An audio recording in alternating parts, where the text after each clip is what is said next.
Bienvenidos a la jornada de la tarde de la mostra. Vamos a iniciar la presentación de reapropiación y de revolución hasta el fin. Todo, como ya sabéis, la mostra es una mostra autogestionada y asamblearia, y para autogestionarnos, si queréis, pues allí en la zona de los libros hay unas tapas que hemos sacado esta mostra para autogestionarnos, que son a 6 euros. Y también hay una pequeña distri con libros de la mostra por si queréis comprar alguno de los que se van a presentar, incluido reapropiación y revolución hasta el fin. Bueno, la presentación de hoy viene porque el año pasado se nos quedó la espinita clavada porque no pudimos traer a Pablo del programa Anábasis y de un encuentro que hicimos de radios libres, y bueno, por este año hemos conseguido venir una representación de Asturias a presentarnos estas dos obras. Y sobre todo hemos querido hacer la obra de reapropiación porque es el 80 aniversario de mayo del 37 y queríamos pues poder hacer una charla en torno a la contrarrevolución que se produjo en aquellos momentos, ¿no? Ellos han intentado traer a reapropiación en formato libro, pero no les ha dado tiempo, así que hemos traído solo la revista. Y luego también hablaremos del libro Revolución hasta el fin, que es un texto del MIL que también tiene muchas similitudes y referencias a lo que sucedió en mayo del 37. Y sin más, pues nada, aquí está Esther para explicarnos un poco la historia. Hola, a ver. Sí. Bueno, lo primero, gracias por invitarnos. Y bueno, voy a empezar presentando un poco de dónde viene el origen de esta editorial. Surge de la Biblioteca Subversiva Crimental, que es una pequeña expresión organizativa que bueno, va un poco más allá de una biblioteca, que es continuación de otros proyectos políticos de autoformación que se desarrollan en el entorno asturiano ya desde los 90, y que la última etapa de este proyecto empieza en 2011. Y bueno, como que nos encontramos una serie de compañeros en las luchas que se estaban desarrollando en esos momentos, y veíamos la necesidad de plantar cara, ¿no?, al reformismo que estaba al final canalizando todas esas luchas. Esta necesidad de revolución social, o sea, de combatir el reformismo y luchar por la revolución social, es un poco lo que orienta nuestras tareas. Bueno, como nos parece que una de las cuestiones importantes es la reapropiación histórica, porque pensamos que el hecho de que hoy hablar de revolución social, de la abolición de la mercancía, del dinero, de vivir en un mundo sin dominación, sin jerarquías, sin Estado, suene casi como marciano. Pensamos que es un producto de la derrota y que una de las tareas, evidentemente no la única, que podemos realizar es reapropiarnos de esa memoria histórica que ha sido tan tergiversada, tan manipulada, y que nos llega muchas veces como algunos episodios históricos se nos cuentan como al final todo lo contrario de lo que fueron. Esta es un poco la idea de la editorial, y por eso lo que hacemos es rescatar materiales históricos que tienen relación con esta lucha contra la dominación. Y bueno, lo que para nosotros es importante también es hacer un análisis crítico de esos materiales. Entonces no cogemos los materiales como algo dogmático, como algo que sea como para consumir como una mercancía cualquiera, sino que los discutimos, y por eso pues tanto en la revista como en el libro hacemos como las aportaciones críticas que consideramos. No hay algunos de los textos que tienen ciertas cosas con las que no compartimos, pero al mismo tiempo vemos que algunas cuestiones que en ese momento se desarrollaron fueron importantes y los rescatamos. Entonces, para empezar ya con la presentación tanto de la revista como el libro, voy a hacer un recorrido. Es un poco complejo, no sé si a ver qué tal lo consigo hacer, porque son dos periodos históricos diferentes. En uno estaríamos hablando del ciclo de luchas que se desarrolla a nivel mundial, que más o menos hacia los años 20 ya estaba siendo prácticamente derrotado en todo el mundo y que culmina en España en los años 30, sería como la última tentativa revolucionaria de esta ola de luchas que se da a nivel mundial y cuya derrota terminaría con lo que se conoce como la Segunda Guerra Mundial. El otro periodo en el que estaría el MIL, que es el texto Revolución hasta el fin, sería el de entre los 60 y 70, en el que tras un periodo más o menos de paz social, el proletariado vuelve a plantar cara al capitalismo en varios lugares del mundo, entre ellos aquí en la península ibérica. Entonces, bueno, voy a empezar al revés. En lugar de irme de 1 de mayo del 37, voy a empezar contextualizando un poco lo que es el MIL, porque lo que fue el MIL tiene mucho que ver con lo que sucedió en mayo del 37, porque muchas de las como de las reapropiaciones que el MIL hace de ese periodo histórico, pues son importantes para entender las posiciones que defendió el MIL. A ver, entonces estamos, más o menos nos situaríamos en los inicios de los años 60. En España está pues el desarrollo industrial y un periodo en el que hay grandes migraciones hacia las ciudades y en el que hay unas condiciones de vida pues de mierda, en las viviendas, en las fábricas, en todas partes, ¿no? Y en este contexto surgen las luchas. Más o menos empezaría, digamos, en los 60, pero es como un proceso que al final, como el periodo más importante serían los 70, y uno de los lugares donde se desarrolla más sería en Cataluña, que es donde surge el MIL, aunque también en relación con compañeros de otros lugares, que luego ya lo explicaré. En este contexto en el que estas luchas que iban surgiendo, los trabajadores y las trabajadoras que salían a luchar veían como los partidos políticos, como el PC, pero también otros a la izquierda del PC o que supuestamente rompían con el PC, intentaban pues canalizar esas luchas, dirigirlas y tal. Emerge una tendencia en el seno de esas luchas que se opone a esta manipulación de los partidos, ¿no?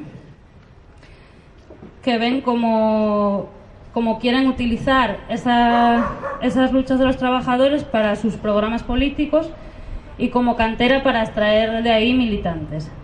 Eso hace que haya un conjunto de militantes que realizan crítica de esas formas organizativas que estaban habiendo y que tiene lugar a raíz de eso, de esa práctica, de esa necesidad de luchar, pues un proceso de clarificación tanto teórica como organizativa y una búsqueda de nuevas maneras de organizarse en un momento en el que se había perdido totalmente el lazo histórico con el periodo anterior, que hasta el 39, ¿no? Porque la feroz represión que había seguido a esta derrota, pues había acabado con casi todo, ¿no? Aunque, bueno, no...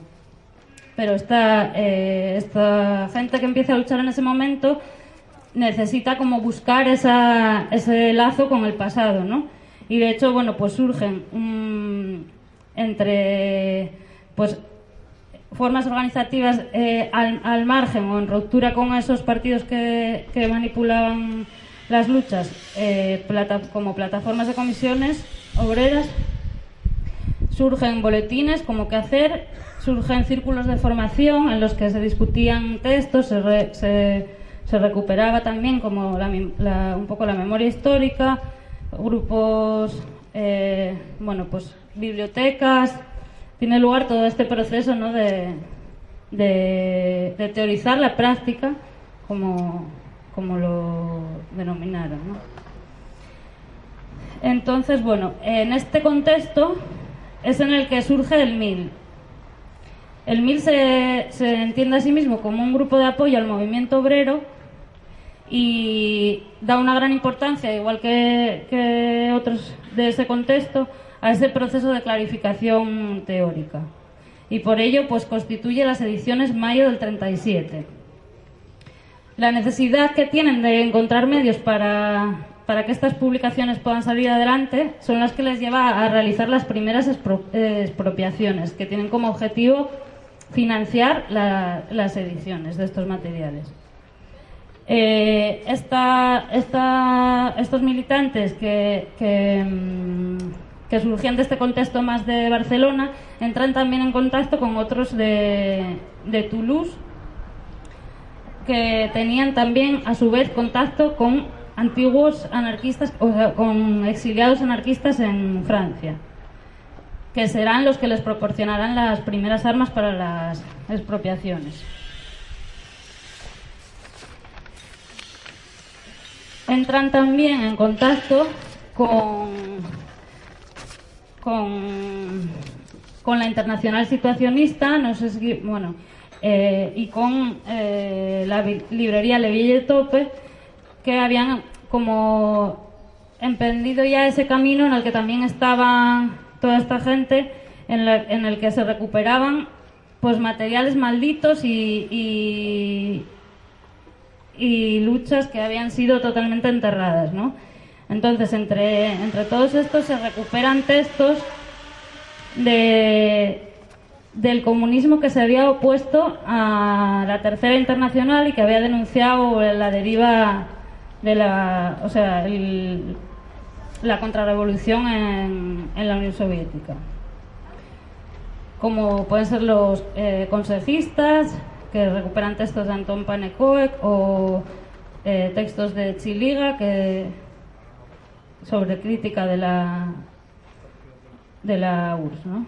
Y entre todos también de la izquierda italiana, y también el MIL, por ejemplo, pues recupera un texto de Camillo Bernieri, que era un anarquista italiano que fue asesinado en las Jornadas de Mayo, y aquí encontramos un poco el enlace con las Jornadas de Mayo del 37, y recuperan este balance de mayo del 37, que lo tenemos aquí, por si lo queréis ver, que es la edición de mayo del 37, o sea, de la editorial Mayo del 37. Es un texto que se llama Entre la revolución y las trincheras. Lo que el MIL comprende en esto es que esa experiencia histórica es muy importante y que por eso ha sido tan ocultada y tan tergiversada, y de hecho llega a decir en el prólogo del libro que para conocer la vía revolucionaria que se perfila a través de las actuales luchas hay que ser capaces de interpretar en el 73 las claras lecciones de mayo del 37. ¿Qué había ocurrido en mayo del 37? Para que en este momento, en el 73, se pensara que era tan importante, ¿no?, recuperar esa experiencia histórica. Bueno, pues un poco para contextualizar, a nivel mundial, pues había habido un periodo anterior de luchas en varios países entre el 17 y el 21 que había sido ya prácticamente, o sea, no, había sido derrotado ya. Sobre esta derrota se habían construido pues todos los movimientos populistas y nacionalistas, el estalinismo, el fascismo, el frente populismo, y el capital tendía ya hacia la guerra imperialista que polarizaría el mundo, ¿no?, entre fascistas y antifascistas. La última gran batalla sería la que se produciría en España durante la década de los 30, y particularmente entre julio del 36 y mayo del 37. Las estructuras del Estado, que habían sido ya prácticamente destruidas en julio del 19 de julio, a principios de mayo se encontraban ya prácticamente reconstruidas. Entonces, el Estado decide en ese momento intervenir. No sé si queréis que explique un poco también lo que pasa antes de mayo del 37, porque igual doy por hecho que se conoce más o menos julio y tal. Igual... Sí, explica un poco.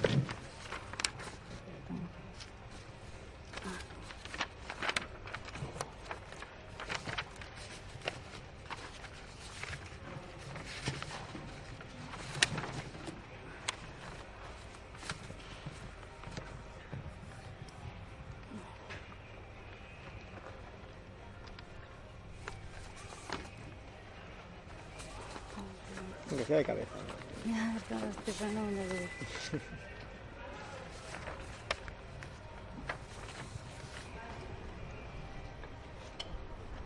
Bueno, más o menos voy a intentar resumirlo. Bueno, el 19 de julio se había... el proletariado había llegado... O sea, durante los años 30 había habido luchas muy importantes y a ver, digamos que el golpe militar fue parado por el proletariado en armas, y como los amigos de Durruti dicen en el texto que incluimos en la revista, si no hubiera sido por esto probablemente habría habido un traspaso de poderes entre lo que era el fascismo y la república. Lo que ocurre después es que se va, en lugar de destruirse el Estado, se va como recomponiendo, y las organizaciones obreras, entre comillas, como que llaman a que hay que ir no sé cómo me estoy liando mucho. Bueno, un poco mientras termina de ver esto, que se pone nerviosa, que no está acostumbrada a estos actos. Nada, que ya sabéis que pues hay un golpe de Estado en el 36, y ahí se sucede una cosa que en otras revoluciones, que en otros momentos no había pasado, sino que el pueblo se desata contra esa revuelta armada, y lo que hace es que toma el poder. Y al día siguiente del golpe de Estado, como los militares se dan por vencidos, pues la burguesía no le queda más remedio que coger e irse. Entonces, por ejemplo, en Barcelona se encuentran que los trabajadores van a las fábricas y ya no están los jefes, y entonces pues tienen que preguntarse qué hacer ahí, ¿no? En ese momento es como un momento de triunfo que tampoco muchos se lo esperan, aunque hay movimientos organizados que sí, y toman el control, ¿no? El control de las fábricas, y poco a poco pues van viendo que pueden controlar toda la sociedad.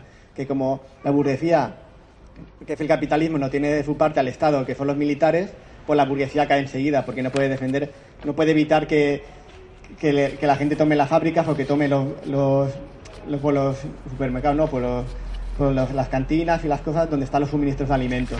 Y que la burguesía sin el Estado, digamos el capital sin el Estado, no es nada, no dura ni 2 minutos, porque no tiene cómo reprimir a la clase obrera. La clase obrera toma el poder, pero sin embargo, y poco a poco, es un estadio nuevo de la revolución que no se había dado antes, y si se había dado, había sido en la revolución rusa del 17, pero que también poco a poco, allí también hubo una contrarrevolución, y cuando hablamos de la revolución rusa del 17, estamos hablando también que enseguida llega la contrarrevolución bolchevique, que lo que hace es volver a formas de dominio estatal anteriores, incluso peores de las que había anteriormente. Bueno, en España llega ese momento, y el Estado, como hay una parte que aún sigue en la burocracia armando, incluida parte de la República, de la socialdemocracia y de los partidos comunistas, lo que van haciendo es como poco a poco reconstruir el Estado, poco a poco reconstruir el ejército, poco a poco situando nuevamente a la burguesía al control de los obreros, ¿no? Restándoles ese control que tienen de las fábricas. Y esa contrarrevolución pues va pegando pequeños golpes, como por ejemplo enviando a los anarquistas más luchadores al frente, sacando de las ciudades, organizándolos en columnas y llevándolos al frente, a un frente de batalla que, como es un frente de batalla del ejército, pues el frente de batalla siempre es burgués y estatal, ¿no? Tiene una estructura jerárquica, tiene muchas cosas que poco a poco van transformando. Y aparte también usan a los anarquistas más revolucionarios como carne de cañón para que caigan en las primeras líneas de combate. Mientras que muchos anarquistas, incluidos por los amigos de Durruti, lo que ellos querían hacer es como una guerra más de guerrillas dentro de las ciudades, ¿no? Un entorno más guerrillero, diferente a un frente unido contra una fuerza común. Y poco a poco van dando contragolpes, van situando, pues, poco a poco la burocracia va tomando forma, poco se va legislando todo. Y poco a poco, pues de esa manera el trabajo asalariado se vuelve a imponer, se vuelve a imponer todo, se vuelve a imponer la policía, y poco a poco, pues, en la retaguardia se genera otra vez el Estado normal. Perdonad. Bueno. Pues en este contexto hay de nuevo una insurrección en mayo del 37 y, o sea, el 3 de mayo existe una provocación en la que el Estado entra en los locales de la Telefónica que estaban en manos de trabajadores de la CNT y toda Barcelona y pueblos y ciudades de alrededor se cubren de barricadas. El gobierno republicano envía, por un lado, a dirigentes de CNT y de UGT a calmar los ánimos, mientras por otro moviliza a los guardias de asalto y 3 navíos de guerra. Mientras tanto, la CNT, auxiliada por el POM desde el otro lado de la barricada, llamaba a los combatientes a retirarse.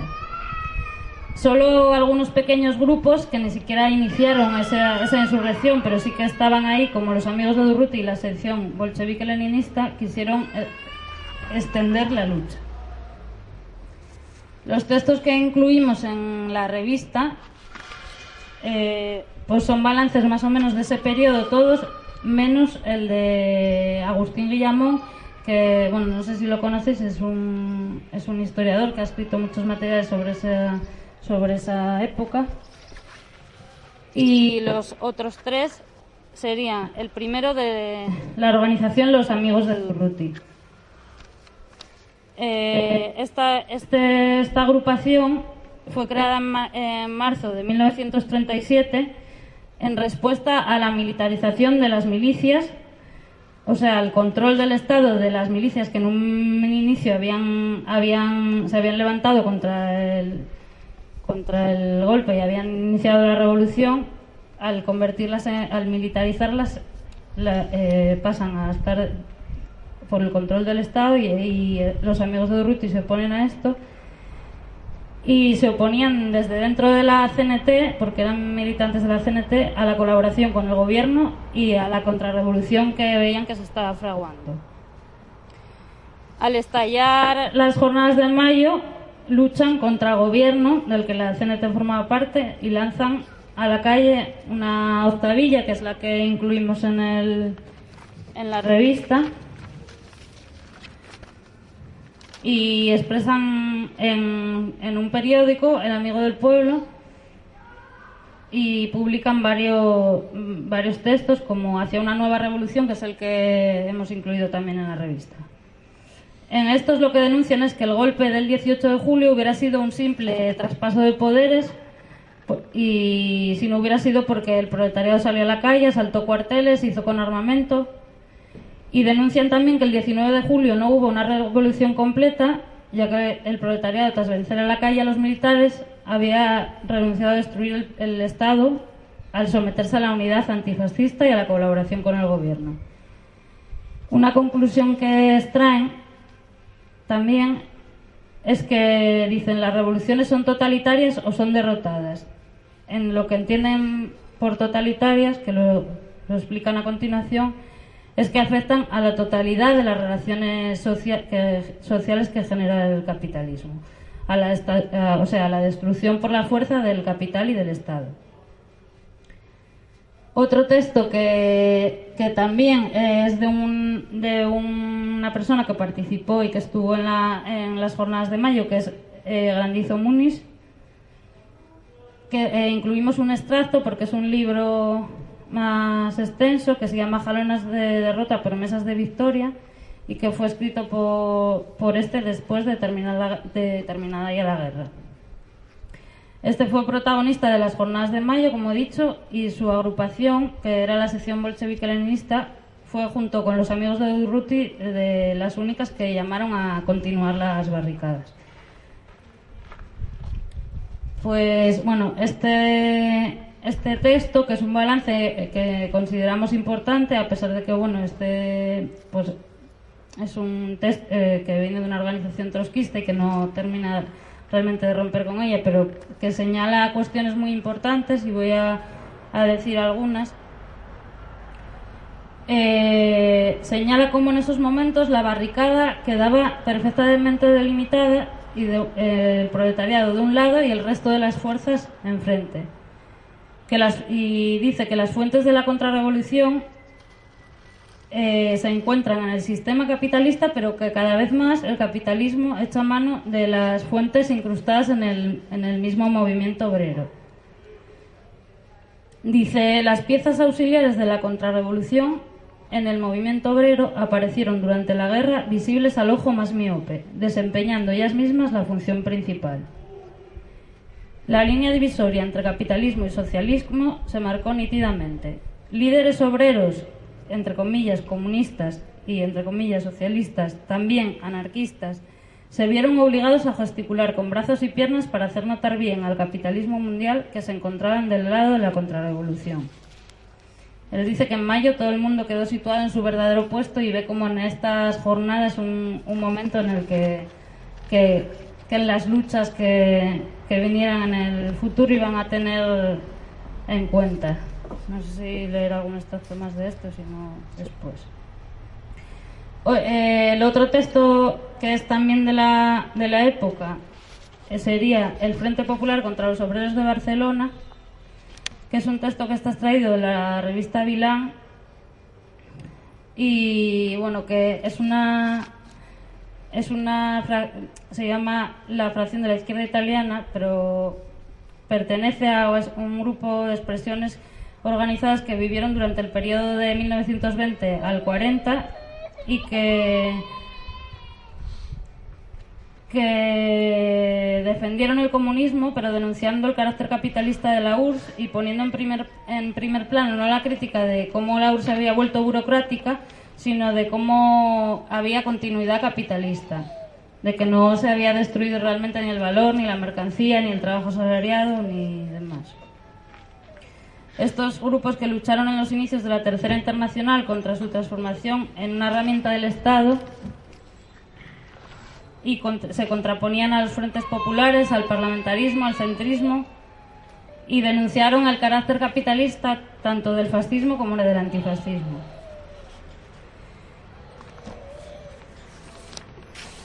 Bueno, en este grupo hubo una mayoría que se opuso y que desde el principio veo como el desarrollo de los acontecimientos en España estaba terminando por ser una guerra imperialista y no una revolución. Hubo una minoría que sí que vino a España a combatir en las milicias, pero que antes de mayo del 37 ya habían vuelto, porque era un grupo que estaban como entre, me parece que Italia, Francia, Bélgica. Al poco de volver editan este texto en francés y en italiano. En él se posicionan contra el Frente Popular, caracterizando las actuaciones de las alas más radicales, digamos, del Frente, como parte del Estado burgués. Y definen como parte del Estado burgués no solo los órganos más claros, sino también al comité de milicias, las industrias socializadas o los sindicatos obreros que estaban gestionando al final la economía capitalista. Y bueno, voy a leer una cita de este. Dice, la milicia obrera del 19 de julio es un organismo proletario. La milicia proletaria de la semana siguiente es un organismo capitalista adaptado a la situación del momento.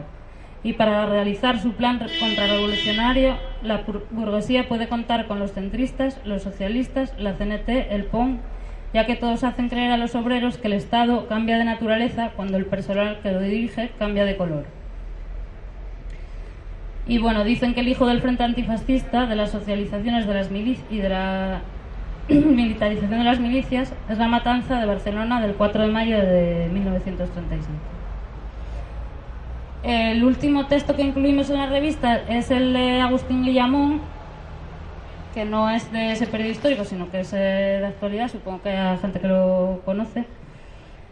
Y bueno, pues en él llega a la conclusión de que la CNT abraza en ese momento un programa de unidad antifascista y que es el programa este de unidad antifascista el que le lleva a colaborar con la burguesía y al final a contribuir a aplastar la revolución. Voy a leer un par de extractos del de Guillamón de aquí y ya para terminar con lo de la revista. Dice, las alternativas planteadas eran falsas. No se trataba de ganar primero la guerra y luego la revolución, propuesta stalinista, o bien de hacer la guerra y la revolución al mismo tiempo, tesis paumista y libertaria, sino de abandonar o no los métodos y objetivos del proletariado. Las milicias populares del 21 al 25 de julio eran auténticas milicias proletarias. Las milicias, militarizadas o no, de octubre del 36, eran ya un ejército de obreros en una guerra dirigida por la burguesía, fuera fascista o republicana, al servicio de la burguesía, fuera democrática o fascista. Y otra de las cosas así interesantes que dice también es que fue esa adhesión al programa antifascista, esto es de defensa de la democracia capitalista, la que explica por qué y cómo los mismos líderes revolucionarios de ayer se habían convertido algunos meses después en ministros, bomberos, burócratas y contrarrevolucionarios.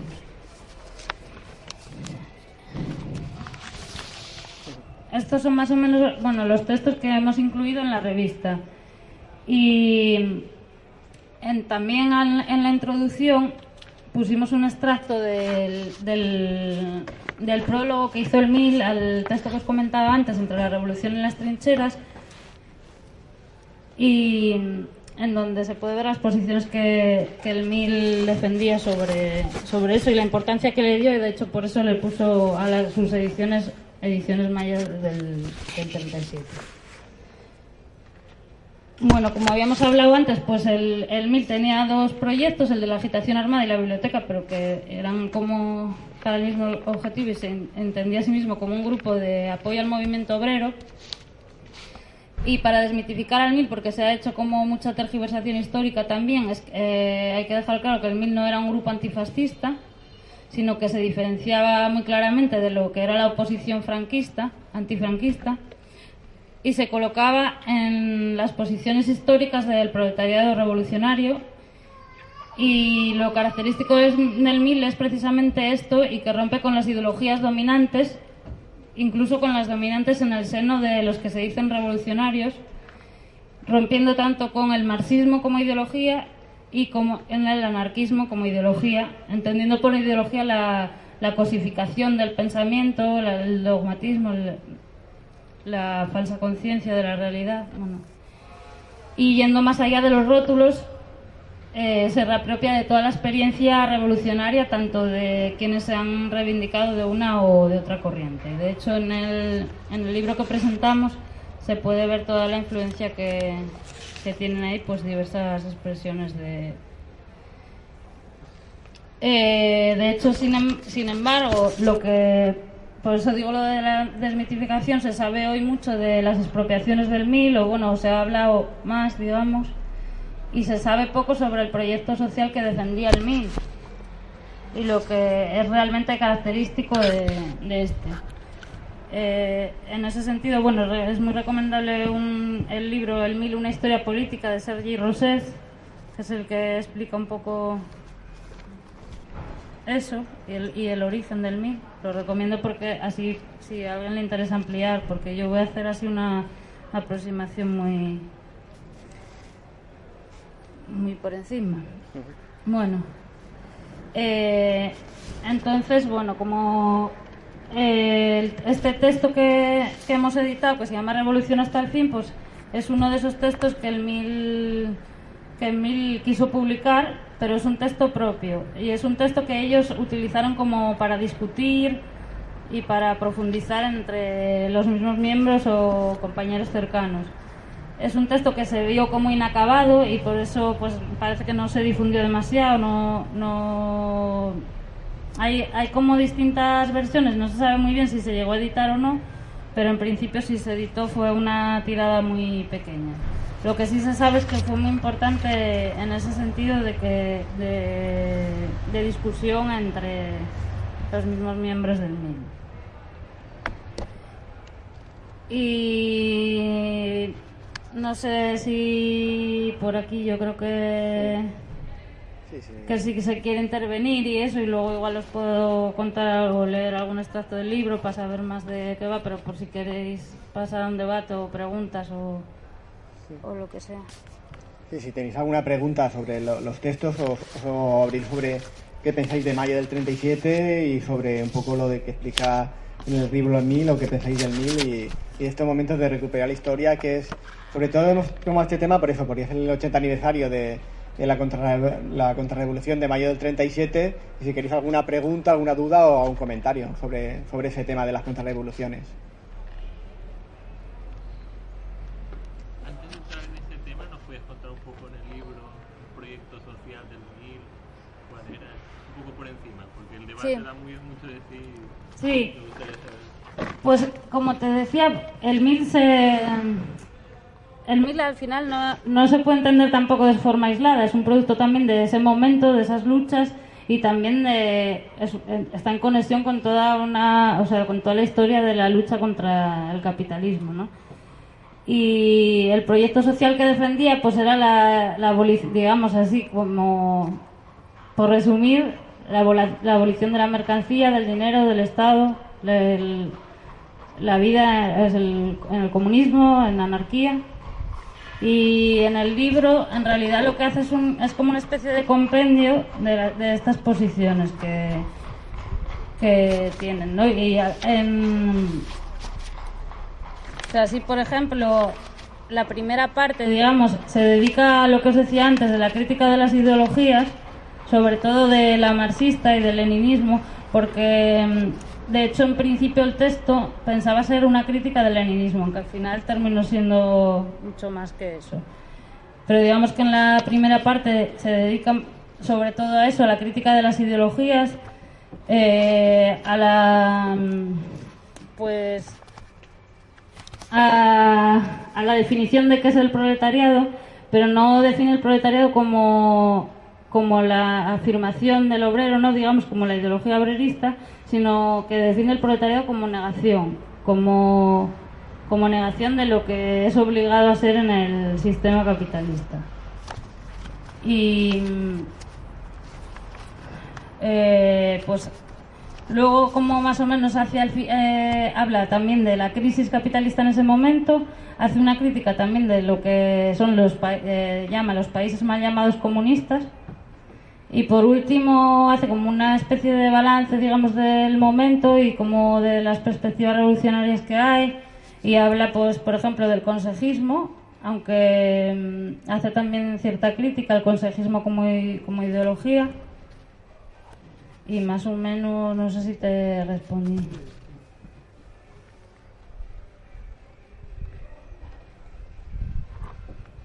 ¿Alguna otra pregunta? ¿Alguna duda? Y si no, pues si alguien quiere comentar algo, hacer un poco de debate en torno a contrarrevoluciones, tanto del pasado como actuales, como gobiernos del cambio, lo que está pasando en Siria, etcétera. Si alguien tiene alguna duda, pues ahora hago un comentario, para hacer un poco de tertulia, que no sea solo aquí la clase magistral y que cada uno opine un poco de lo que... Magistral, no sé. Magistral ha sido, pero bueno, se ha intentado. Yo tengo una. Sí, pregunta. Hay una película sobre Salvador Ponsatí. ¿Qué opinión genera la película? Respondo yo, tú. Responde si quieres. No, pues hubo una campaña en contra de esa película, y sobre todo de colegas del 1000, sobre todo, que no estaban vivos, porque fue una completa mentira todo lo que explicaba en esa película, porque se intenta manipular una figura de un tipo que es revolucionario internacionalista, metiéndolo como que es un luchador por el catalanismo, y nada más alejado de la realidad. Es decir, ellos luchaban por la internacional revolucionaria y por la abolición de la mercancía, del mercado, del trabajo asalariado y de todo en concreto, y sobre todo por la cracia y la anarquía. Entonces lo que presenta esa película es una tergiversación, hay incluso saliendo un carcelero que es bueno y que es amigo, y que, o sea, como un completo chiste, y una campaña bastante fuerte, y se consiguió paralizar su presentación en muchos sitios de Barcelona. Entonces, si quieres añadir algo más. Ya está. Que como película de humor está bien, no ha alejado de la realidad. Yo quería decir que ¿qué os ha llevado a crear una revista en torno al debate sobre el mayo 37? Ese tema. Sí, pues mira, como comentaba antes, ahí estábamos en un proyecto, bueno, ahora mismo no tenemos local, entonces estamos con las ediciones, pero en el momento en el que que empezamos con la revista sí que teníamos y bueno, pues como digamos que en un momento dado nos juntamos bastante gente que veníamos de distintas luchas y de distintas cosas y pues había bastante agitación social en la calle, pero había como mucha desorientación y empezamos a realizar como lo llamábamos espacio de formación. Y en esos espacios de formación pues hablábamos un poco en general hemos hablado un montón de cosas, pero a nivel histórico pues hicimos el primero sobre la historia del 1 de mayo y el siguiente pues fue sobre las jornadas de mayo del 37. Ahora mismo no recuerdo por qué elegimos ese de segundo tema, pero más o menos eso fue lo que cuando hicimos eso, pues cada uno fue buscando textos por ahí, lo que encontró y tal, lo pusimos en común y como estuvimos discutiendo sobre eso y entonces como vimos que era muy interesante, pues posteriormente se nos ocurrió lo de publicarlo, que más o menos lo que habíamos discutido y los textos que más nos habían influenciado, nos habían parecido interesantes. Yo comentarte eso, que yo de este libro, de este texto también descubrí a G. Múnich, que a mí hace un descubrimiento también a partir de programa Anábasis, que ahí luego hacen uno sobre el documental, ¿no? Manuel G. Múnich es un trotskista que se lo llevan a una checa y casi los estalinos casi se lo llevan por delante. Pasa que cuando iban a llevárselo al paredón llegan los nacionales y salen corriendo los estalinistas y ellos pueden escapar, ¿no? Y lo que hace una crítica muy profunda desde un punto de vista trotskista, que algunas cosas no comparto, pero es una crítica al trabajo asalariado, a los sindicatos como potenciadores del trabajo asalariado, contra la mercantilización de la realidad. Y en este caso pues también ellos se juntan y hacen un enlace de los pocos que lanzan un punto álgido de la Revolución Española, que es el punto clímax, que es mayo del 37, cuando unas secciones se intentan hacer como una revolución dentro de la revolución, intentando asaltar nuevamente, derrotar al Estado, pero ya se ven muy cortos de posibilidades y son arrollados, y una vez se pierde la revolución, que es una de las revoluciones más de cota más altas que ha llevado el proletariado, cuando se ven ya que mayo 37 y termina la revolución, pues la guerra está sentenciada. Una vez que acaba la revolución se genera una guerra interburguesa entre un bando republicano y otro fascista, y entonces ya el pueblo solo tiene dos cosas: o morir como carne de cañón en esa guerra interburguesa o huir, como hace la mayoría de anarquistas. Y por eso que creo que es una cosa que está de actualidad. Por ejemplo, en Siria hay ahora hace unos años una revuelta proletaria también por las condiciones, y no solo en Siria, porque tenemos que ver que es una revolución que acapara muchos ámbitos de los países árabes, de la región del norte de África, que es una especie de revolución internacionalista, porque no se respetan mucho las fronteras, aunque los medios de comunicación interna intentan decirnos que primero es Marruecos, luego es Libia, luego es Túnez, luego Siria, pero realmente es como una revuelta internacional de todos los pueblos que van unidos en una lucha común contra sus estados y los poderes fácticos capitalistas, ¿no?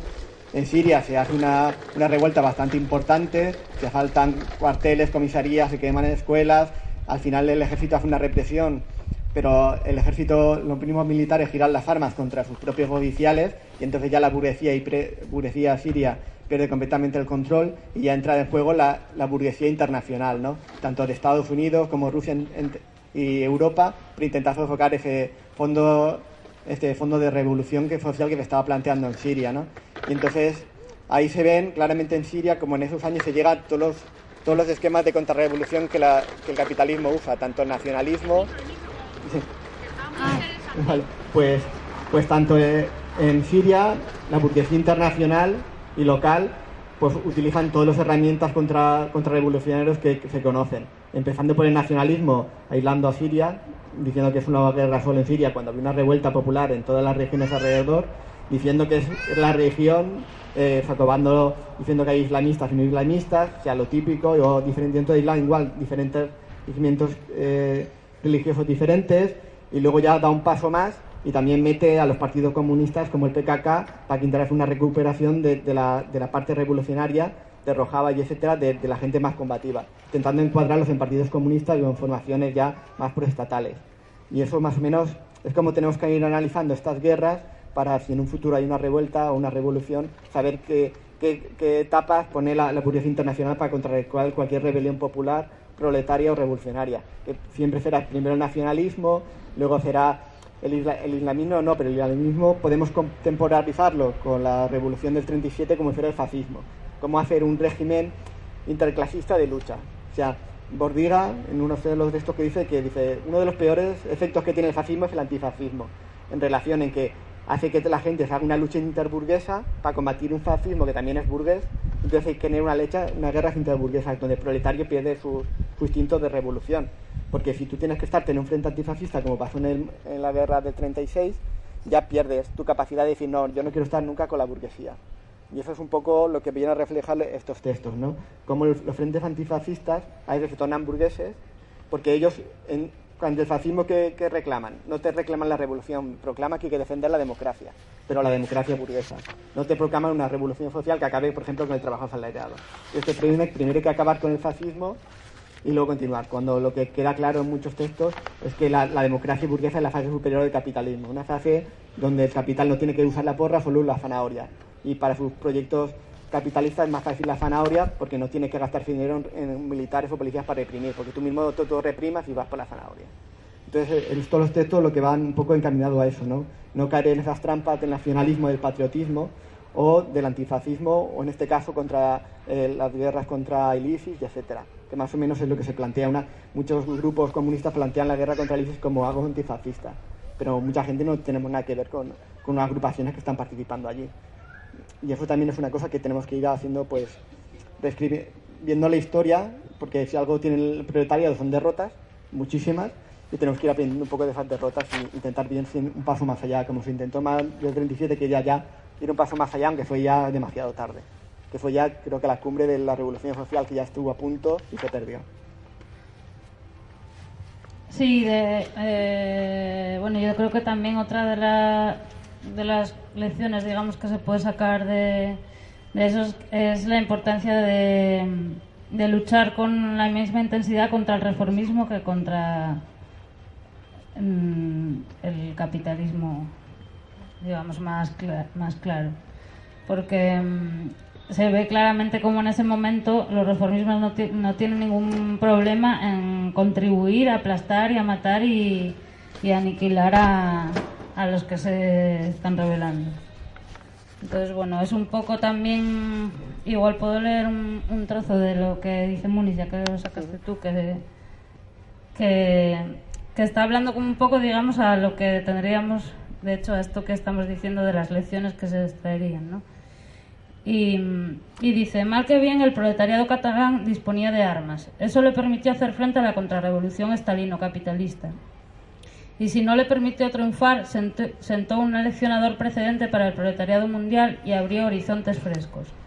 Julio del 36 fue la prolongación generalizada de octubre del 34. En el próximo periodo revolucionario, el proletariado tendrá rápidamente a generalizar la experiencia de mayo del 37. Si los enemigos comunistas o socialistas de la revolución ya fueron reconocidos una vez, en el futuro el proletariado se dirigirá derechamente a anularlos. En mayo las masas comprendieron que no bastaba con estar armadas y haber expropiado a los burgueses para garantizar la revolución. Comprendieron que se necesitaba sistematizar armamento y economías obreras, destruyendo de arriba abajo el Estado capitalista y organizando su propio sistema. Comprendieron sobre todo que el Estado capitalista, en los momentos más álgidos de crisis, no son los capitalistas individuales ni los líderes de los partidos burgueses, sino las ideas representadas por los líderes estalinistas y reformistas. A costa de la derrota de mayo, esa grandiosa experiencia ha sido adquirida. Y justamente este extracto es muy similar al prólogo que hace el Mila al texto de Bernieri. Hay un trozo que se ve que está...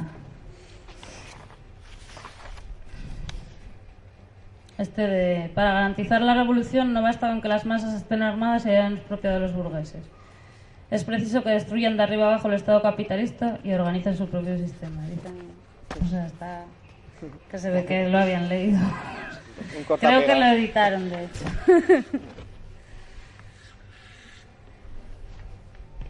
Si queréis hacer más comentarios al respecto o preguntas, para seguir un poco el debate en torno a estos temas. nosotros tampoco queremos sentar cátedra. Entonces, es una opinión también. La verdad es que es una situación muy compleja, ¿no? Porque también los anarquistas se ven un poco superados en cuanto a enemigos.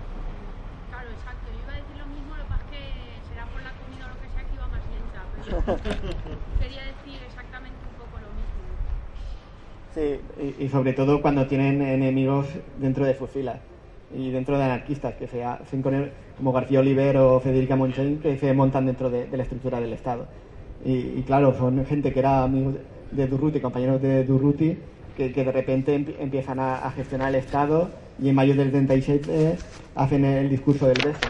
Es un discurso que es como, digamos, el maremundo de la traición a los anarquistas, que en ese discurso dicen que los que están haciendo una revolución en mayo del 37 tienen que bajar las armas, y que el discurso del beso es: yo beso a los guardias de asalto, beso a los que han muerto en las barricadas, o sea, ya haciendo un interclasismo de luchas y ya pues finiquitando. Y la pobre gente y las cúpulas también de los comités centrales de la CNT también hacen como un discurso de que hay que pacificar las revoluciones, de que no hay que continuar, y eso ya es la sentencia de muerte para la revolución y la inhibición de muchos grupos de base que rompen con eso.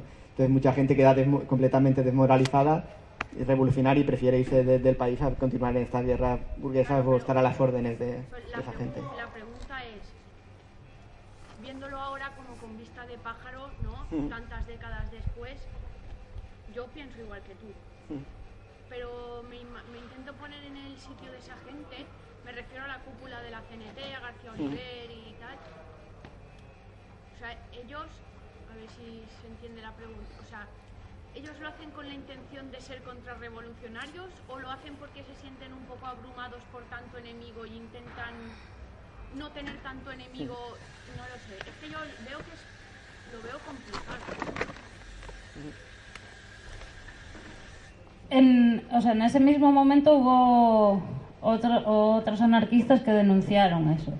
Lo que sí que, a ver, lo de la intención es un poco indiferente, porque al final, quiero decir, independientemente de la intención que tú tengas, si lo que estás realizando tiene unas consecuencias, que las consecuencias son, ahora no me acuerdo la cifra de muertos, pero una masacre, pues es evidente que da un poco igual. O sea, hubo unos 500 muertos y unos 1000 heridos en las jornadas de mayo, y la principal, o sea, el proletariado podría haber vencido, digamos, por las armas, tuvo mucha fuerza en el hecho de que no venciera, precisamente lo que dice que García Oliver y otras personas que habían sido en su momento revolucionarios y que eran un referente, dijeran que había que parar.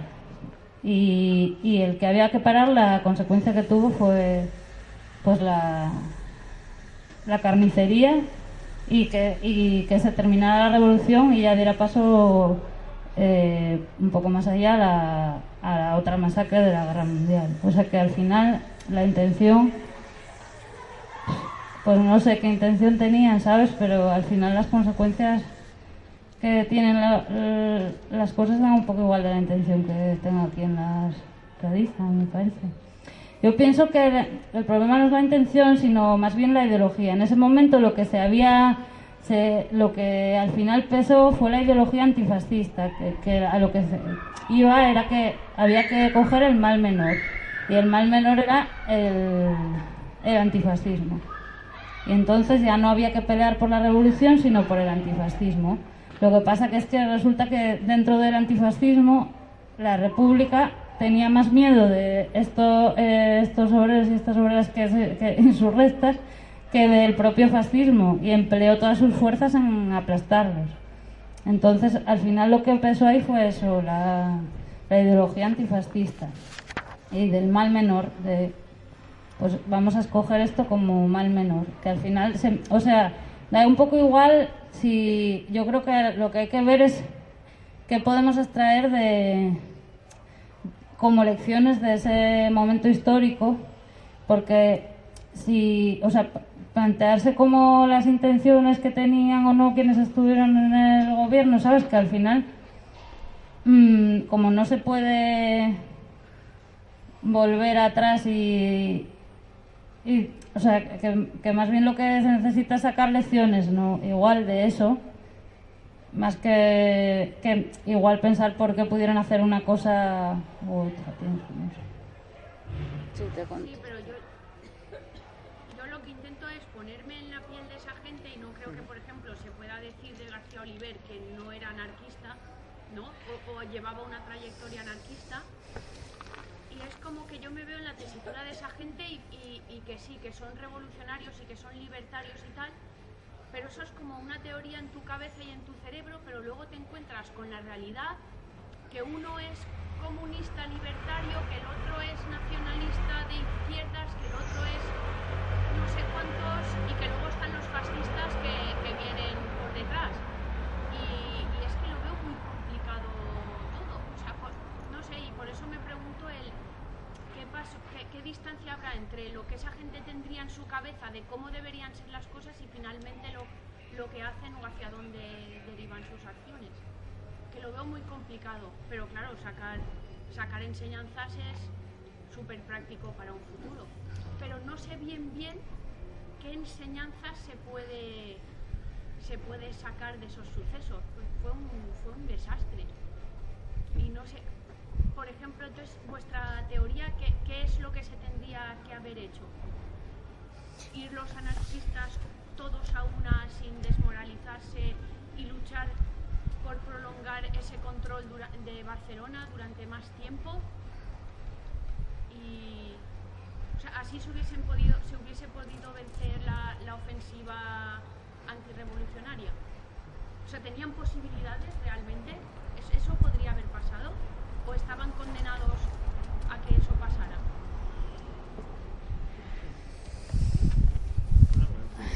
Sí. Yo quería puntualizar una cosa que es evidente, ¿no? Estuvieron allí, pero prácticamente no estuvieron. Si tú hablas con una persona normal, no estuvieron. Es como si hubiera desaparecido también el rastro, es decir, que ¿cómo decirlo? Que una persona que no sea anarquista no sabe que estuvieron allí, que fueron ministros y que el resultado actual es que a lo mejor no sirvió para tanto, para mí, ¿no? Si la historia no te nombra es porque a lo mejor... Es porque lo has hecho bien. Yo bueno, creo, o en mi no. opinión, ¿eh? ¿no? Si la historia no te nombra es porque lo has hecho bien, Porque algo has hecho bien. ¿no? Sí, al menos Pero alguna bueno, cosa. esa es mi opinión. Yo creo que sí.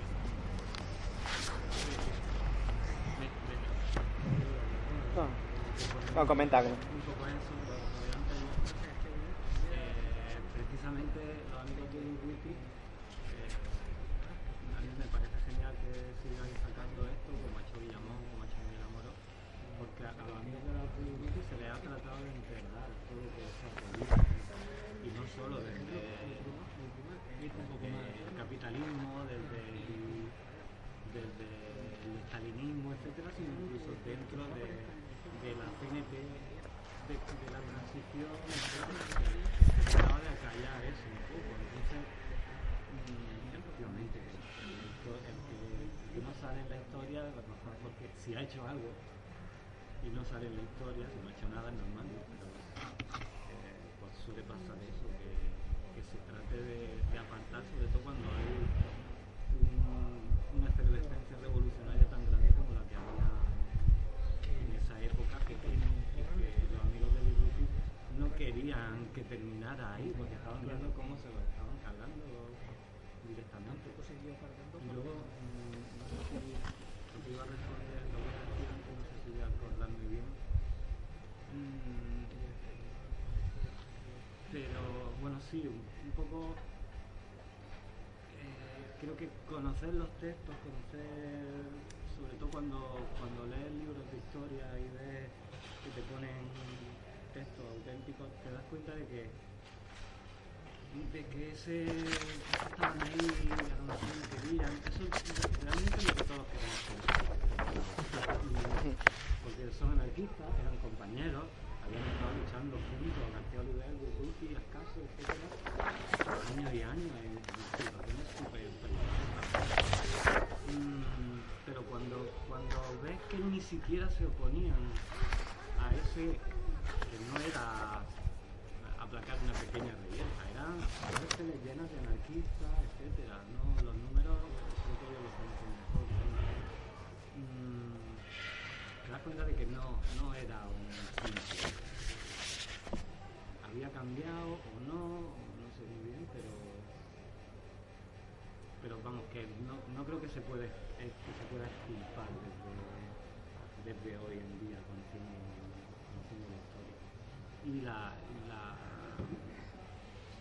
como decía, el ejemplo que podemos sacar de esto, desde mi punto de vista, es que probablemente no nos podemos fiar de nadie.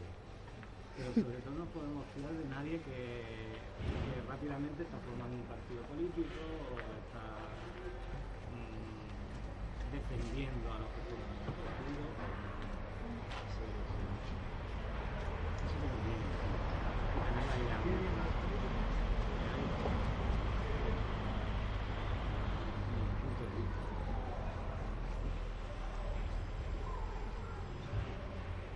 Hace poco me estaba leyendo en Solidaridad Obrera del año 86, que se hace una recopilación de temas de la Revolución del 36, que al final aparece un artículo que está muy bien analizando esos momentos críticos, pero bueno, no, antes, los días del 23 de julio del 36, cuando García Oliver y otros ya dicen, venga, nosotros ya nos sentamos a hablar con la Unión de la Generalitat de tú a tú y empiezan a tomar ya muchas decisiones por su cuenta. Entonces, y ese artículo pues criticaba muchas iniciativas que por ejemplo toma García Oliver por su cuenta sin contar con muchos compañeros que estaban yendo a buscar.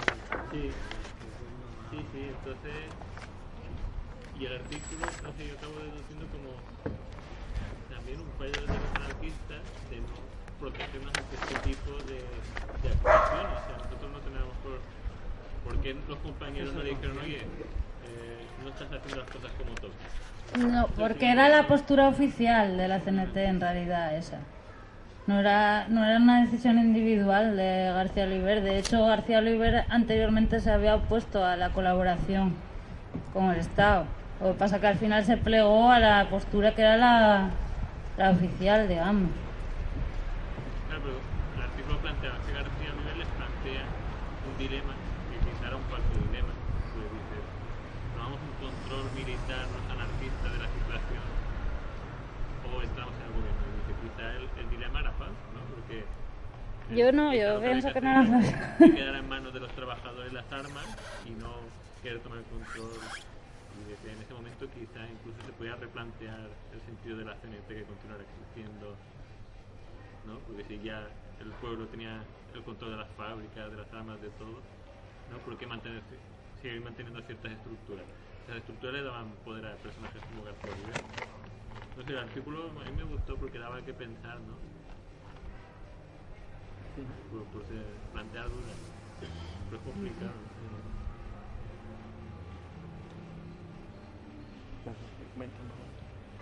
No, comentando lo que dices, eso que hay una frase que dice que tú, dentro de las instituciones, tú no vas a transformar las instituciones, es más fácil que ellas te transformen a ti. Cuando llegan allí y ya les están dando cuentas de poder, y es toda una dinámica de poder, de que tú ordenas, el otro manda, de las jerarquías, de ponerte una silla más alto, eso genera unas dinámicas mentales también que te hace que te corrompas y te hagas eso, quiero decir. Eso por un lado, y por otro ver que se me ha ido mal. Bueno, a decir eso, que las dinámicas de poder y que siempre hay que estar, como dicen, lucha las instituciones y paz entre los pueblos, que decían, que sí que luchar contra cualquier tipo de institución, no a la persona, sino a la institución que la va a corromper. Pues yo tengo una amiga de 70 años que conocía a Felipe González de joven y le parecía majo, decía que era un tipo revolucionario, y ahora ya te lo ves, ¿no? Como, es decir, que no tiene nada que ver y que un anarquista no nace, se hace, es decir, es una cosa que venga instintivamente y como nace también se puede transformar en otra cosa y se puede corromper o lo puede corromper el sistema. Es decir, hay A mí no, pero bueno. ya. Por eso- Pero esta pregunta no se ha dado a lo largo de la historia con, por ejemplo, los italianos y no sé, en el mundo no se ha dado si participar o no muchas veces. Eso se ha dado desde la Grecia clásica con Diógenes hasta Maquiavelo y todo. Es decir, es una cuestión que viene desde siglos anteriores, Sí, sí, pero sí. que se queda aquí. Y a cada golpe lo discutimos. Claro. No, y es que esta discusión sobre el poder, si las instituciones corrompen o el poder corrompe, es un debate histórico que sigue desde la Grecia clásica de Diógenes hasta Epicuro, ya lo decían, que el poder sí corrompe y qué manera hay que combatirlo de esta manera.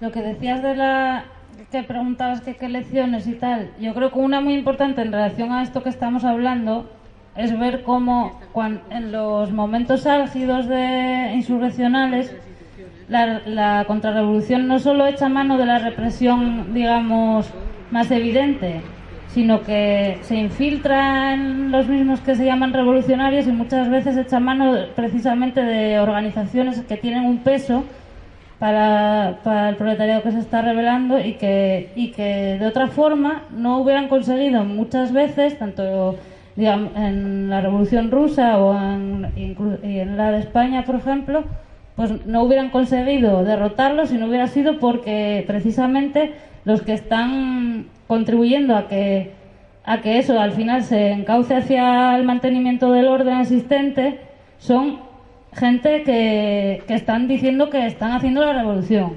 Oye, no, que estamos haciendo la revolución. Y de otra manera no hubiera sido posible la derrota.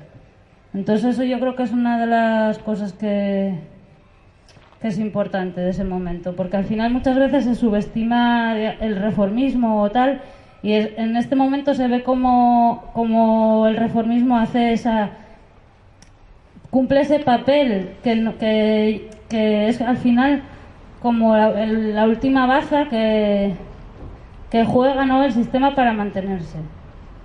Y esto de García Oliver yo creo que se ha dado en más momentos históricos, y García Oliver era de los más radicales, de los grupos de los solidarios y tal, y de repente empezó a decir, de otra manera hubiera sido imposible vencer en mayo del 37. Vencieron porque García Oliver y otros estaban diciendo, oye, que hay que parar y tal, y era un tipo que tenía cierta importancia, yo creo, para toda esa gente que estaba luchando, y eso yo creo que hay que tenerlo en cuenta porque al final García Oliver era digamos como si en vez de analizarlo como un individuo de García Oliver, pues digamos que podría ser que es un revolucionario en un momento y que al momento siguiente ya no lo era un agente del Estado. Entonces digamos que casi es otra persona lo que es en un momento antes y en lo posterior. Y eso yo creo que ocurre muchas veces, y que es una de las formas que tiene el capital de mantenerse.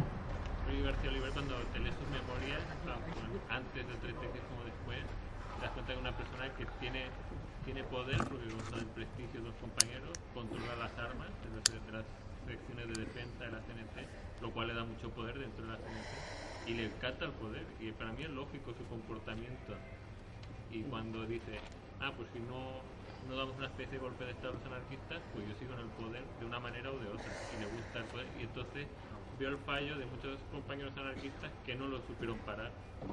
Al contrario, se dejaron llevar a lo mejor por una cuestión de la erótica y la erótica de las armas, ¿no? Pero yo creo que es también la lección que tenemos que aprender de ahí. O sea, no solo la lección de culpar a García Oliver de lo que hizo, sino culpar a los compañeros que no supieron pararlo antes de mayo del 37, porque quizá mayo, entonces que si mayo no llegan a decir para de pelearos, pues igual Franco lo hubiera tenido mejor para ganar antes la guerra y todo, porque claro, a ver, las fuerzas están muy empatadas. es verdad que no tiene mucho sentido el decir, pues pasó porque este era un traidor, pero yo no me refiero a García Oliver como figura, sino a lo que representa, digamos, a que eso ocurre, que al final la contrarrevolución en los momentos más más peliagudos, digamos, que se está a punto de destruir el Estado y tal, el papel contrarrevolucionario lo juega gente que está diciendo que está haciendo la revolución. De otra manera no se podría hacer.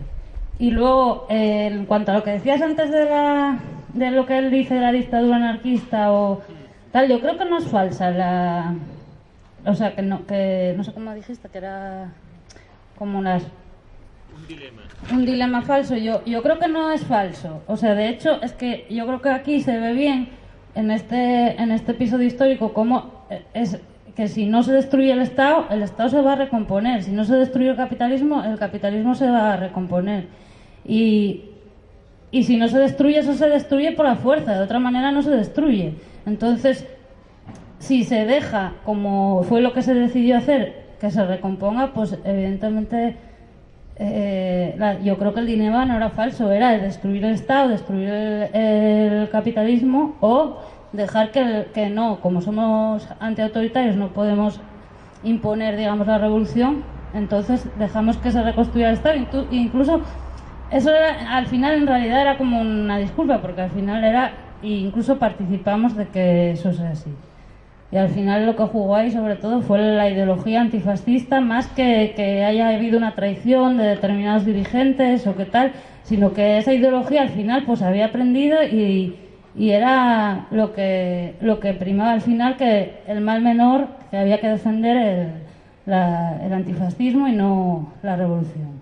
La autora hablaba de 4 alternativas, decía, se planteó como que solo había 2 alternativas y según este autor había 4, ¿no? Decía, una es la que plantea las 2 opciones que plantea García Oliver, pero la dictadura anarquista sigue en el poder la FAI y la CNT, ¿vale? Y ciertas personas eran muy influyentes, como el propio García Oliver. Y decía, las otras 2 opciones que para el propio autor le parecían mejor, ¿vale? Hubiera sido pues que el pueblo hubiera seguido controlando las armas y las fábricas, ¿vale? No deja muy claro qué actuación tiene respecto al gobierno, si lo destruyen o no, y la otra opción hubiera sido pues no destruir el gobierno, pero tampoco entrar a colaborar, porque está claro que en el momento en que entran a colaborar ya están cagando. De hecho es una estrategia que utiliza Companys, que dice, vosotros tenéis el poder ahora mismo, y se los camela y se los lleva. No sé, yo no digo que esté a favor de este autor, digo que lo leí hace poco y me pareció interesante lo que planteaba, ¿no? ¿Tiene una pregunta por ahí? ¿Un comentario? Pues no, porque he llegado tarde. No, pero bueno, estamos en debate, no pasa nada. Pero es un poco igual, ¿no? He llegado tarde, tal. Da igual. No puedo colarme, lamento colarme y tal. Yo tengo una duda de lo que se está hablando aquí, es decir, es el contexto histórico, ¿no? Yo creo que estas personas hicieron lo que pudieron. Es decir, García Oliver hizo lo que pudo, Federica Montseny hizo lo que pudo, ¿no? Es decir, reformistas, pues podrían haber sido reformistas, igual que lo puedo ser yo ahora mismo por estar en la CGT, ¿no? Esto es así. Yo te puedo rebatir. Sí, pero déjame un segundito, por favor, termino y me rebatís lo que queráis. Quiero decir, pero hay que verlo todo en su conjunto. Ángel Pestaña, ¿no? Partido sindicalista tal, reformista, ¿no? Municipalismo libertario. Curiosamente ahora, en el Kurdistán sirio-turco se está viendo un proceso bastante ligado al municipalismo libertario de aquí, en mi opinión, y al movimiento cantonalista de finales del siglo XIX. Es decir, es que todo fluye a lo largo de la historia, ¿no? Y termino ya. Quiero decir, ¿quién es mejor o peor? Federica Montseny. Federica Montseny no es nadie sin un García Oliver. García Oliver no es nadie sin un Durruti. Joan Peiró no es nadie sin un Ángel Pestaña. Ángel Pestaña no es nadie sin el NOI del Sucre, porque para Ángel Pestaña, el NOI del Sucre, Salvador Seguí, era un reformista porque quería la unión de la CNT con la UGT, cuando la UGT era un sindicato autogestionario. Es decir, y termino ya, curiosos reformistas, todas estas personas, ¿no?, que acabaron llenas de plomo, como Joan Peiró, que termina fusilado porque no quiso pertenecer al sindicato vertical cuando acaba la guerra civil, que fue uno de los pocos que se quedó aquí, ¿no? Curioso reformista Ángel Pestaña, que acaba acribillado en Madrid por la gente del Libre. Es decir, ya me gustaría a mí, y esto lo digo así, de manera explícita y clara, parecerme ni lo más mínimo a esta gente. Es decir, y esto lo digo, aunque sé que soy contundente hablando y tal, porque lo que tenemos que somos personas viscerales, Es decir, yo creo que se debe situar todo en su contexto. Esta gente hizo lo que pudo. Es decir, y Durruti era un tío de organización, que se debía a la organización en un momento en la que la CNT tenía 1 millón, 2 millones de afiliados, cuando la UGT tenía 3. Hicieron lo que pudieron, eso es lo que yo creo. Quizás incluso hasta lo que les dejaron. Durruti, por ejemplo, yo pienso que, hostia, se fue a Madrid, porque se fue a Madrid, ¿no? García Oliver le echa la culpa a Federica Montseny en su libro El eco de los pasos del tiempo, tal, ¿no? Pues quizás Durruti se fue a Madrid con la idea de robar el banco, porque era lo que sabían hacer, ¿no? Porque ellos robaban bancos. Y quizás se fue a Madrid pensando y sabiendo que el gobierno de la República los iba a dejar en la estacada, y lo mataron, ¿no? Es decir, es que no sé. Bueno, es que yo creo que lo de que hicieron lo que pudieron. Reformista no. Es un término que yo no. Yo creo que a este hombre le pasa como a mí, que cuando dices la amiga de 70 años, que antes Felipe González era incluso majo, eso, como todos nos cagamos en Felipe González, no nos cuesta nada de tal. Pero en cambio, cuando tocas a alguien de la CNT, ya admitir que es un reformista ya hay una cosa. ¿Puedo contestar? Sí. Un reformista pretende cambiar el mundo a 1000 años, incluso más. Eso es un reformista. Y las prácticas reformistas van abocadas a un cambio a largo tiempo. Cuando decidimos ser revolucionarios es porque pensamos que el cambio tiene que ser en un momento concreto y luego prolongar esos 1000 años que sea de una manera distinta. Por lo menos mi opinión sería esa. Claro, pero si yo pienso, si hasta gente, ahora 70 o 80 años vista, que hasta gente como Federica Montseny, que en la CNT no se puede ni nombrar, o García Oliver, están siendo acusados de reformistas, ¿no? Si hasta esa gente se le acusa de reformista 80 años después, pienso, ay, pues yo sé que como a Felipe González a mí no me va a pasar. Pero ya cuando hablas de esos nombres y los acusas de reformistas en esa situación que estaban viviendo, es como, hostia, si a ellos les ha pasado, yo no sé si me viera en ese momento. Pero es que no se les acusa de reformistas 80 años después, es que hubo gente que denunció esa política de la CNT en ese momento. Entonces decir que no pudieron hacer otra cosa cuando hubo gente que hizo otra cosa y que tenemos su experiencia para saberlo, que hicieron otra cosa y que fueron muchas veces muchos de ellos asesinados y metidos en cárceles y torturados en campos de concentración y de trabajo y tal, pues yo creo que no es del todo, o sea que no es que no pudieron hacer otra cosa. ¿Pero quién es reformista? Cipriano Mera y el sector anarquista que da un golpe de estado en el 39 porque ya estaban tan agotados y tan cansados que ya querían acabar la guerra, mientras había un sector republicano, sí, el puñetero gobierno de Marras, que quería seguir la guerra porque la esperanza era que estaba a punto de estallar la Segunda Guerra Mundial y esto se podía haber prolongado más. ¿Quién sabe quién tenía razón? Un Cipriano Mera, el famoso general, ¿no? de la única división anarquista que terminó encuadrada en el Ejército Popular, tal, ¿no? Es decir, Cipriano Mera es un reformista, es un traidor, es decir, aguanta los caballos. Cipriano Mera, un reformista y un traidor, un tío que en el exilio terminó siendo lo que él decía que iba a hacer cuando acabara la guerra, un albañil. Vamos. Pero es que aquí en realidad de lo que estamos hablando es es que como llegaste tarde te lo digo. Por ejemplo, los amigos de Durruti o Gemunis o otra gente que en las barricadas de mayo, en las que el proletariado se había echado a la calle y que era una insurrección, mientras algunos de la CNT, de la dirección, García Oliver y demás, llamaron a besos a los guardias de asalto y a que se pararan y a que se abandonaran las barricadas, esta gente estaba defendiendo que se continuara, que había que ir a por el todo. Entonces, decir que no se podía hacer otra cosa cuando esos que según tú no podían hacer otra cosa, lo que hicieron fue reprimir y contribuir a la represión y que al final al asesinato y al encarcelamiento de los que se estaban rebelando y los que estaban defendiendo la revolución, pues yo te puedo contestar en la actualidad. En la actualidad, por ejemplo, la revolución sería una guerra para tomar el poder y ya está. Pero olvidar la revolución empieza después de tomar el poder. El debate está bien. Lo que no podemos pretender es tomar el poder pero bueno, no pasa nada. y pensar, no sé, el reformista pretende ir cambiando ciertas cosas y el cacho ese que me perdí, el resto más o menos, el cacho ese que me perdí fatal, el resto más o menos se me iba entendiendo, leí más de la demasiado. No, pero es que Ya está, cuando escuché la audio. la toma de poder me refiero Es un concepto marxista. ¿no? Vamos a ver el debate que... Sí, perdón. me refiero a la colectivización.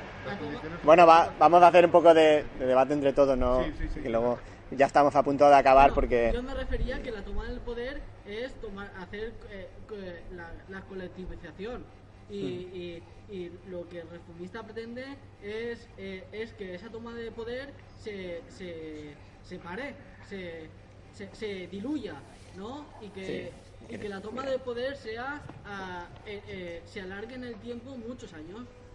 Y prácticamente esa es la consecuencia del reformismo. Parar como bien habéis dicho, la batalla por la toma del poder. Sí, bueno, lo que comenta Gemónich y los amigos de Rutik, sobre todo Gemónich en el texto, es que la diferencia, para decir un poco de lo que es revolucionario, de lo que es reformista, el revolucionario lo que busca es acabar con, por ejemplo, el trabajo asalariado y la moneda y la mercantilización de la realidad. Si tú una lucha no veas que va a acabar con el trabajo asalariado como con una vértebra del capitalismo, sabes que es una lucha reformista. Si lo que hace es que obliga a los trabajadores a trabajar más y a sacarle más plusvalía, es una lucha reformista. Y luego para acabar un poco, decir que bueno, que no solo eran los propios las batallas anarquistas, no lo que eso, sino que había una gente que sí que sabía lo que hacía y llevaba haciéndolo 20 años, que eran los bolcheviques haciendo la contrarrevolución. O sea, desde el 17 ya sabían cómo hacer la revolución, vienen aquí y la aplican al modo máximo, que es el modo estalino, con las checas y llevándose por delante todo lo que había. Y que hacer luchas interclasistas o frentes unidos con estalinistas, pues sabes que lo que vas a acabar es en la checa principalmente. Y bueno, ya si quieres decir algunas últimas palabras, porque ya estamos ya acabando. No. Pues ya está, pues bueno, agradeceros la asistencia. Mañana habrá 2 charlas más, una por la mañana de la revista Contrahistoria y por la tarde una mesa redonda en torno a la ocupación y al reformismo, nuevamente, en torno a los ayuntamientos del cambio y como diferentes grupos ocupas, tanto de aquí de Valencia como de Madrid y Barcelona, pues también continuar un poco este debate, cogiendo estas cosas del pasado y aplicándolas en la práctica y en la actualidad. Y bueno, que si queréis comprar la revista o el libro, pues sabéis que ahí está en la mesa de la mostra y ahí podéis obtenerlo si queréis reflexionar un poco sobre estos temas. Y bueno, gracias por la asistencia y ya nos vemos mañana.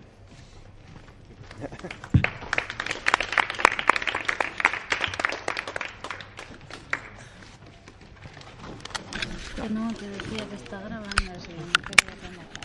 Ya, no sé.